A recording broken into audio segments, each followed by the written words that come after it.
you mentioned earlier to me, was it the unity of mysticism and mental health? That's what you said, I think. Sure. Yeah. So, what is the unity there? How do we bring those two together? Okay, well, a modern interpretation of the term mental health is referred to as your mental health, you as the individual, which leaves you with this perspective that it's your job to kind of balance out your mental health via various lifestyle activities, that's one way to interpret it, but that's a very limited perspective. If you set about addressing your diet, addressing your physical exercise, addressing your environment, cleaning up your environment, staying away from very destructive behaviors, drugs, alcohol, or abuse of drugs and abuse of alcohol, these types of things, such negative influences in society that control the media, fear-mongering, all the rest of it.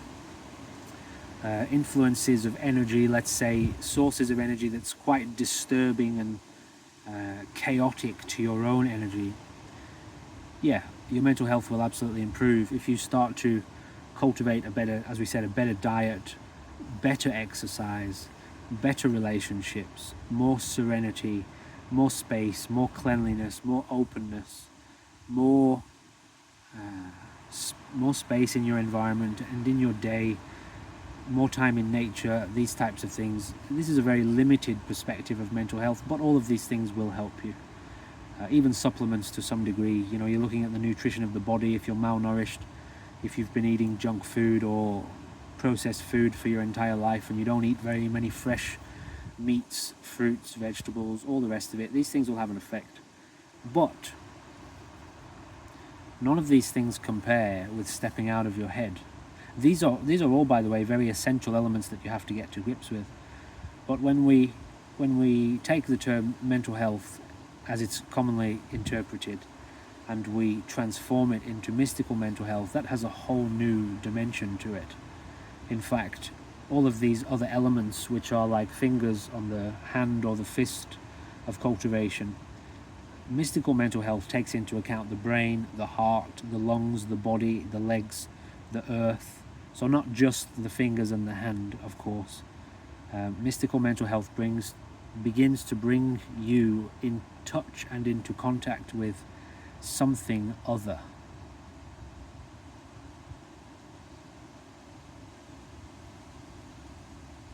So where do you want to go with that?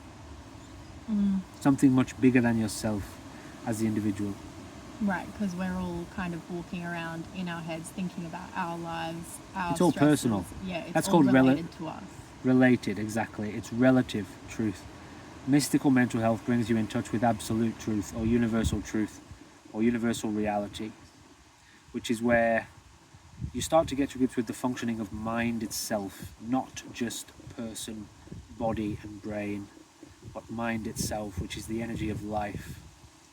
That's the energy that creates the cosmos. You know, it creates planets, it creates civilizations. That energy is governing the motivation, direction, vibration of every atom in creation itself. So that's a cosmic. If the term mental could be applied to the mind, as in the mind of reality, that's God's mental health that you're talking about there. That's cosmic mental health. That's mystical mental health. So it's a completely different ballgame. And you thought you had problems as a person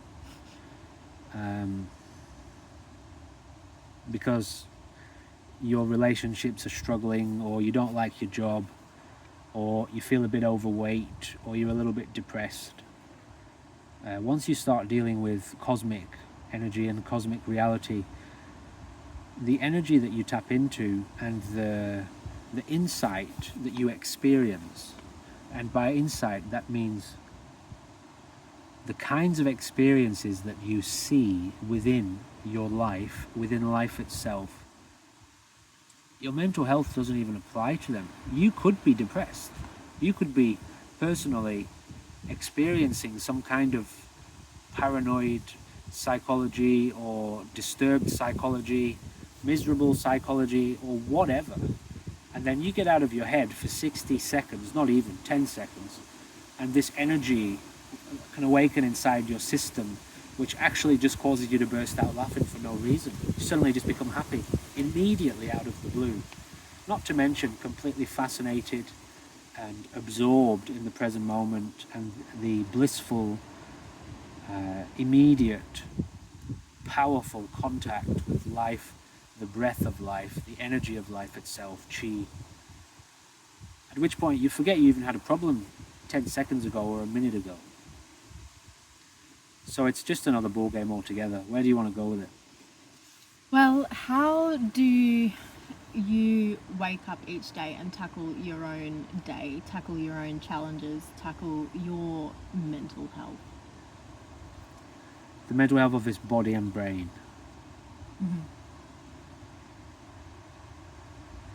Well, I just do what needs to be done for this body and brain.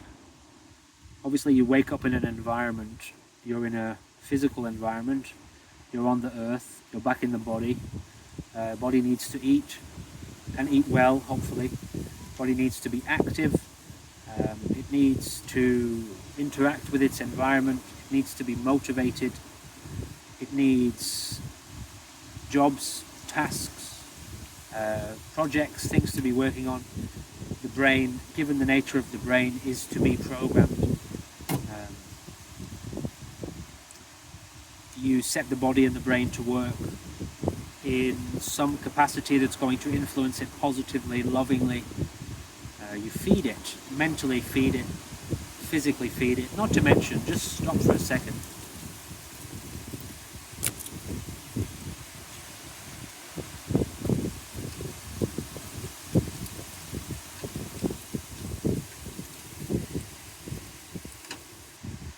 And let yourself breathe and bathe in this body's immediate experience. That wind is cool and refreshing. The light of the sun is warm on the body. It's buzzing. It's electric. It charges the bioelectrical system of the body.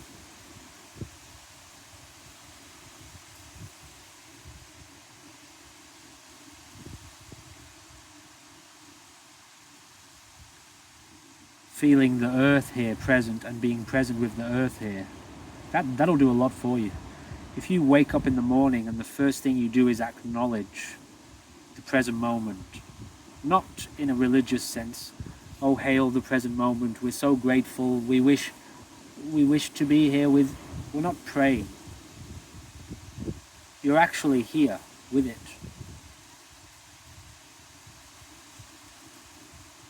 You recognize the living force of the planet. Do you feel how much energy there is here right now?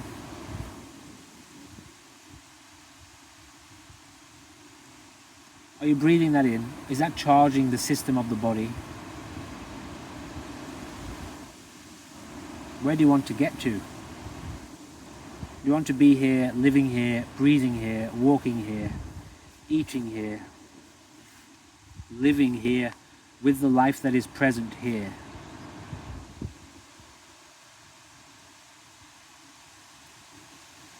Yes, there are some things that are challenging. Exercise can be challenging.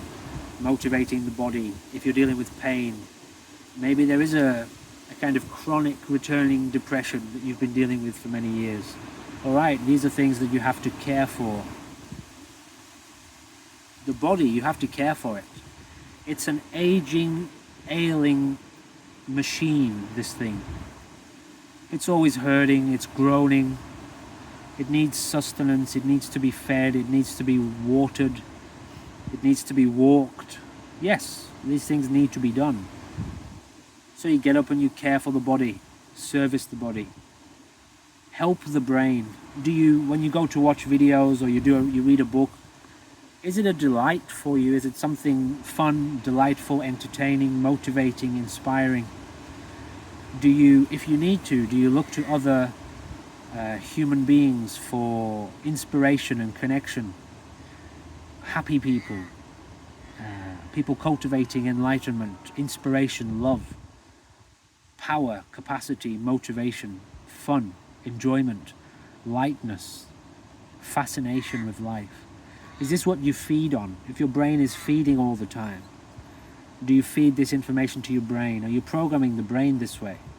This is what guides the evolution of the organism. All of this stuff.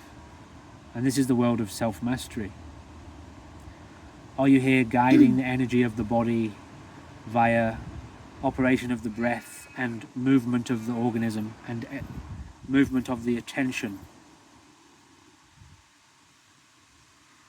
Guiding the chi or the energy through the system, activating it, awakening it? Are you stretching the body, moving the body, walking the body? So all of these things are taken into account, not at the very moment of awakening in the morning, but the first thing you're going to do is just acknowledge you're back in a body, you're hanging out again with the body, the earth is present, the sun is still shining here. Take a moment to acknowledge where you've landed, where you're at physically, what the weather's like, and then get to work for a day, mastering the organism, the body, the psychology, the energy, the environment, further, once again, further cultivating the evolution of the organism that you're inhabiting, caring for it as any good master would. So, there is no strict routine. It's more a case of seeing what needs to be done and doing it.